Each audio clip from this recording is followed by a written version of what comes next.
Halo guys, nama gue Stam dari Staff Tech dan mari kita langsung aja review si Motorola Edge 60 Fusion.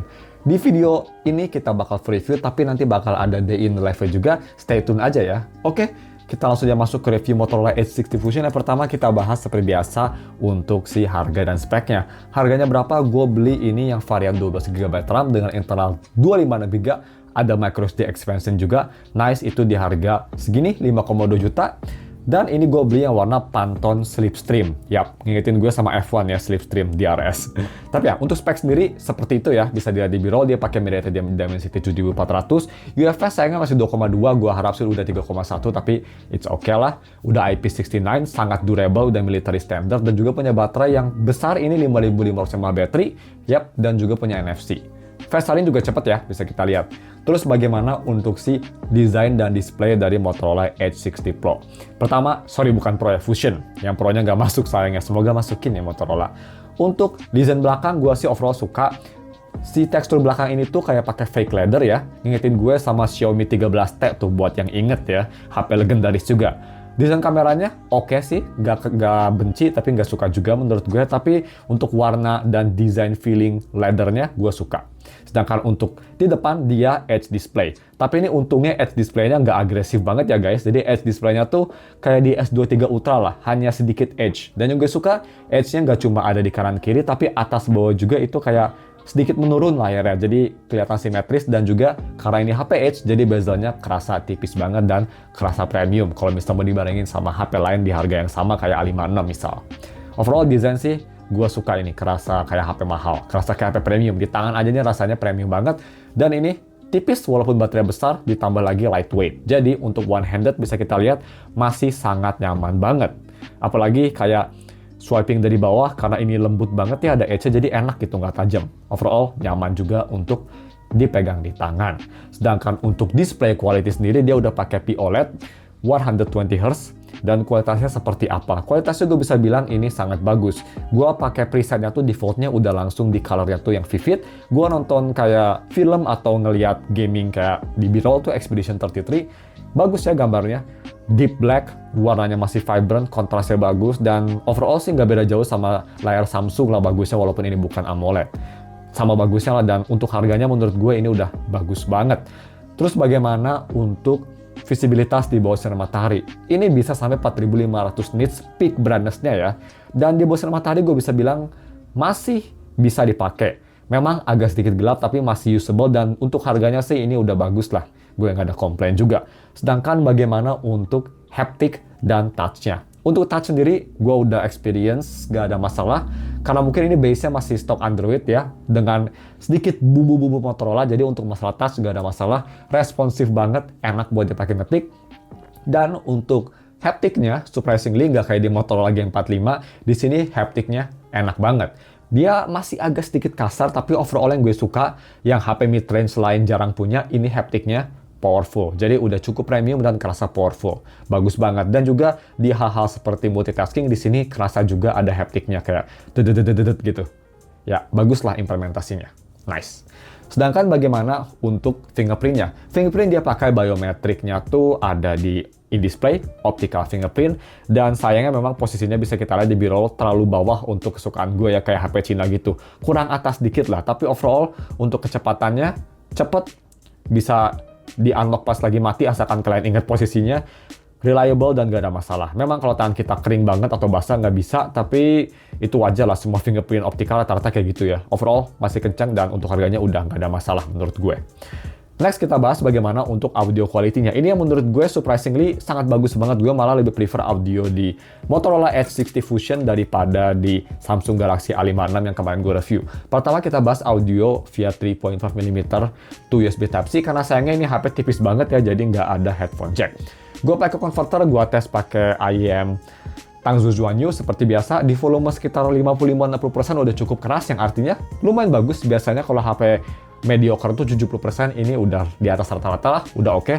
Dan kualitasnya juga ini gue pakai Dolby Atmos-nya yang nyala, gue nyalain di Smart Audio. Tapi kalian bisa tuning sendiri ya, tapi gue nyalain di Smart Audio aja biar dia nge-tuning sendiri. Overall kualitasnya bagus banget lah. Dia bisa nge-amplify sound stage-nya jadi kayak di PC, tapi masih nggak sebagus PC. Tapi overall enak, detailnya bagus, vokalnya jernih, nggak sakit, separasinya oke. Overall dibanding sama HP mid-range lain ini gue bisa bilang one of the best. Sama juga halnya dengan speaker. Jadi speaker ini kalian bisa nyalain Dolby Atmos-nya Spatial Audio atau Smart Audio. Gue rekomend pakai Smart Audio aja karena Spatial Audio tuh agak sedikit kayak cempreng audionya, walaupun lebih jelas tapi lebih cempreng. Gue nggak rekomend Smart Audio aja. Tapi speaker quality di HP ini bagus banget. Memang nggak yang paling keras ya, harus 80% baru kerasa keras di bawah rata-rata, tapi kualitasnya bagus banget menurut gue. Vokalnya jernih banget, gak ada distorsi ya. Terus masalah bassnya juga masih kerasa enak, soundstage-nya luas, separasinya bagus. Satu kelemahan yang gue rasa hanya dari instrumennya aja yang agak sedikit mundur. Dia lebih fokus ke vokal, tapi overall sih selain itu masih oke. Dan untuk lebih detailnya kalian bisa tes sendiri nih, dengerin sendiri. Bisa pakai headphone ya, kalian coba dengerin untuk kualitasnya. Lumayan bagus tuh detailnya. Check it out.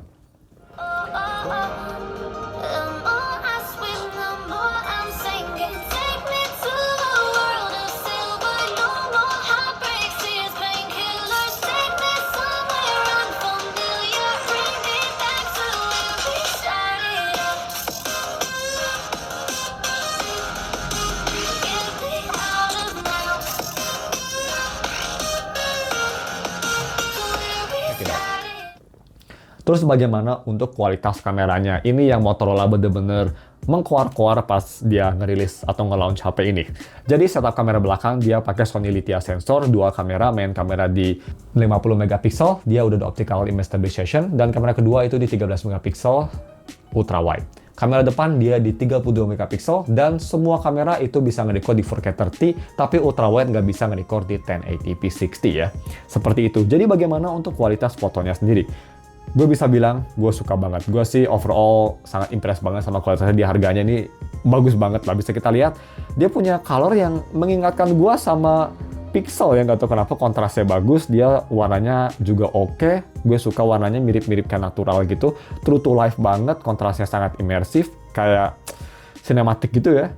Detailnya bagus, clear, dynamic range juga oke. Dan foto ultra wide atau main kamera pun dia punya temperatur warna yang sama. Kualitasnya juga mirip, jadi processingnya udah sangat bagus, gue bisa bilang. Night mode juga dia cukup bagus, kualitasnya terang, masih kerasa natural, noise-nya dikit. Dan juga dia capture time-nya gak lama banget. Terus bagaimana untuk selfie quality? Selfie quality juga ini bagus. Kualitasnya ini true to life, walaupun gak tau kenapa ada sedikit kayak skin smoothing, tapi gak parah banget kok. Overall, exposure bagus, warna bagus, dan detailnya juga oke. Terus bagaimana untuk video recording? Nah, ini yang gue penasaran. Jadi untuk video recording, ini bisa nge-record di 4K 30 dan 1080p 60 aja ya. Sayang nggak bisa 4K 60. Semoga tahun depan HP 5 jutaan pada bisa 4K 60 ya. Ya, terutama brand-brand kayak Motorola, kayak Samsung gitulah, please. Anyway, untuk video recording, ini gue bisa bilang udah cukup oke ya overall. Dia kualitasnya bagus, terus dia punya microphone yang cukup oke. Cuma nanti kalian lihat ya di tesnya. Kalau misal gue ganti ke ultrawide, dia tuh kayak nge-skip gitu. Jadi kalian kalau mau ganti ke ultrawide, jangan ngomong dulu. Harus diam di tempat dulu loh, kalian nge-freeze dulu. Karena dia bakal nge-pause. Jadi pas ganti lensa tuh dia nge-pause dulu. Tapi kalau ganti lensa aja ya, kalau misalnya digital zoom, itu nggak ada masalah. Ya untuk lebih detailnya kalian bisa lihat sendiri lah gimana bug-nya yang gue agak kesal sih. Check it out.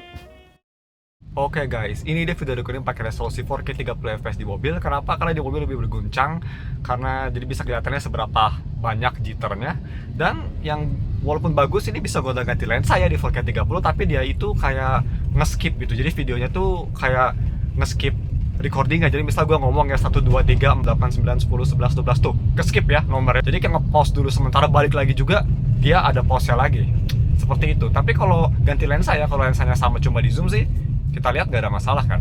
Dan kalau bisa kita ganti ke 1080p 60 fps, yang pastinya lebih smooth. Dan gue sih suka warnanya Motorola Edge 60 Fusion videonya. Yang pastinya nggak sedetail 4K 60, tapi menurut gue ini 1080p 60 nya udah bagus banget juga ya. Warnanya bagus, dan ini Sony Lithia sensornya lebih ke realistik, natural. Gue suka sih warnanya. Tapi sayangnya kalau di 60 fps kalian nggak bisa ganti ke ultra wide ya.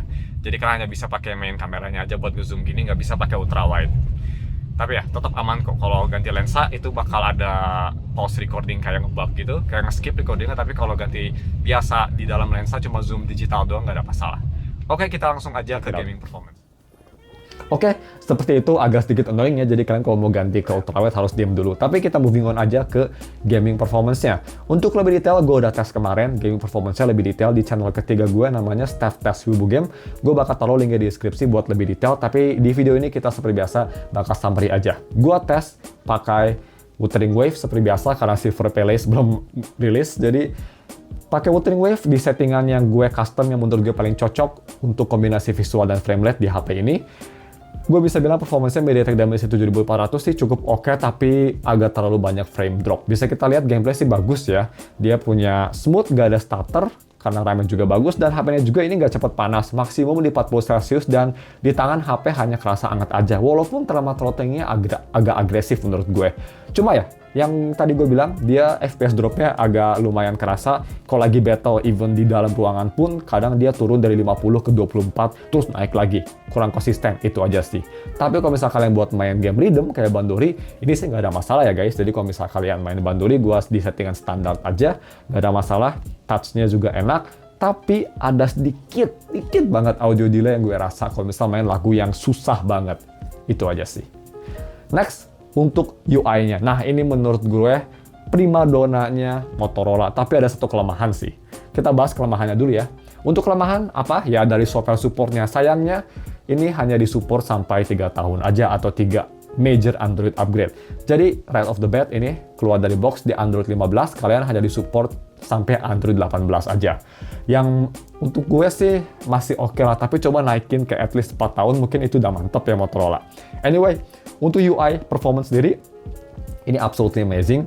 Smooth banget. Ini ngingetin gue pakai Pixel ya. Launch aplikasi sangat smooth, multitasking enak, gak ada stutter sama sekali. Ini menurut gue salah satu OS paling enteng yang pernah gue pakai juga. Karena ini walaupun mirip banget Google Pixel, tapi dia masih ada bumbu-bumbu Motorola-nya. Jadi ya, UI performance sih mantep banget dibanding sama A56, gue lebih prefer UI di Motorola.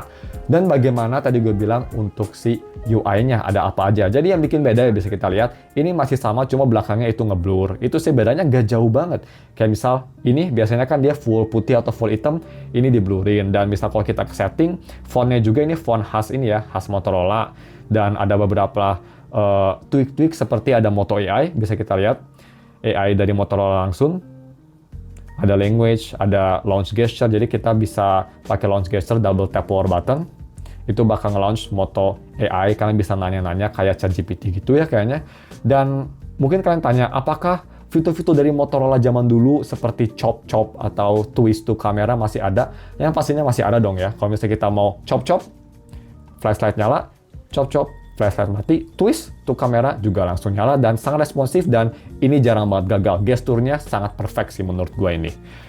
Dan yang kalian mungkin bertanya juga, 5 jutaan ada Moto AI kan, tapi kira-kira ada nggak sih Google AI kayak shortcut to search? Ada dong. Kalau misalnya kita shortcut to search, ada ya. Jadi fitur yang gue sering pakai juga masih ada. Ya, jadi kayak ada 2 AI lah. So that's pretty good. Dan bagaimana untuk si DRM Info sendiri? Buat yang penasaran, ini sudah di Wideframe A1 dan dia sudah HDR10 Plus dan wide color gamut-nya udah true. Jadi ya, udah bagus banget juga untuk masalah tersebut. Overall untuk UI sih gue suka banget ya. Dari lock screen juga kustomisasinya kerasa elegan, notifikasinya juga di bawah, sangat reachable banget di tangan. Kalau misalnya kita lagi dengerin lagu juga, misalnya kita coba ngedengerin lagu, coba kita misal play dan kita kunci, dia lagunya di bawah nggak di atas, jadi enak buat nge-pause. Overall UI-nya enak kayak Google Pixel versi enhanced lah bisa dibilang. Nice sih. Dan last but not least, kita bahas bagaimana untuk baterainya. Jadi untuk region kita, Indonesia dan India, baterainya lebih gede ya daripada global. Global hanya 5200 mAh baterai, sedangkan kita di 5500 mAh baterai, dan kita juga dapat NFC. Baterainya gue bisa bilang ini absolutely amazing. Gue kemarin coba gaming test di HP ini, main game hampir 20 menit, hanya berkurang 5%. Udah mantep banget gak tuh, main Wuthering Wave di medium setting lagi. Jadi baterainya sendiri, ini kalau misalnya kalian hanya light user, 2 hari no problem at all. Screen on time bisa dapat 9-10 jam kalau kalian light user, 8-7 kalau misalnya kalian medium user. Overall baterainya gak ada masalah, dan charging speednya juga ini cepet banget ya karena udah support fast charging sampai 68 watt. Nice, turbo chargingnya Motorola. Kelemahannya cuma ada satu kecil dan satu besar. Saya kita bahasnya satu kecil dulu ya. Jadi kalau misalnya kita lagi mau moving apps di home screen, ini kita nggak bisa sambil megang terus digonta-ganti gini loh. Padahal udah Android 15 ya, jadi kalian harus kayak gini, kayak zaman dulu. It's okay sih, cuma OS lain bisa loh kayak gitu. Sayangnya nggak bisa di sini, semoga Motorola next di-update. Dan untuk yang besarnya, kelemahannya gue rasa yaitu dari si tadi kamera untuk video recording. Ganti ke ultrawide itu ada jeda dan itu bisa ngeruin atau ngehancurin video ya. Bisa kita lagi ngomong terus kita mau di ultrawide dan itu bakal kepotong. Proses ganti lensanya tuh ke pause gitu guys, karena dia nge-lag. Jadi mungkin Motorola bisa di seamlessin atau mungkin tetap di record pas lagi ganti lensa gitu, jangan di pause dulu karena pas ganti tuh kalian bisa lihat tadi ya seperti itu gitu. Itu aja sih keluhan gue, sisanya HP ini nggak ada keluhan untuk all-rounder, perfect, dan kita langsung aja bahas konklusinya. Menurut gue, kalau kalian kurang suka sama One UI-nya Samsung, ingin OS yang mirip Pixel, enteng, dan kalian suka desainnya Motorola yang thin, terus dia Edge display gitu ya, yang kerasa banget sangat premium, ini sih gue lebih rekomen Edge 60 Fusion Pro Motorola daripada Galaxy A56. Di harganya dia punya kamera yang 11-12 sama 56, amazing, malah kadang fotonya gue lebih suka di sini. Terus dia Edge display-nya kelihatan bagus banget. Gaming performance nggak sebagus A56 tapi udah cukup solid. UI-nya absolutely much better, stock Android, hampir stock Android ya. Dan kalian punya Moto AI juga, banyak hal lain, dan juga punya baterai yang besar banget dan sangat awet.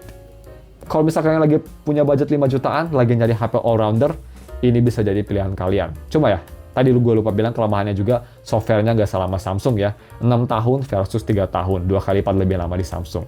Itu bisa jadi konsiderasi juga. Oke, cuma segitu ya video. Thank you for watching. Semua link dari HP dan wallpaper ada di deskripsi. Ketemu lagi minggu depan atau nggak tahu kapan ya untuk Day in the Life HP ini. Stay tune aja. We'll see you later.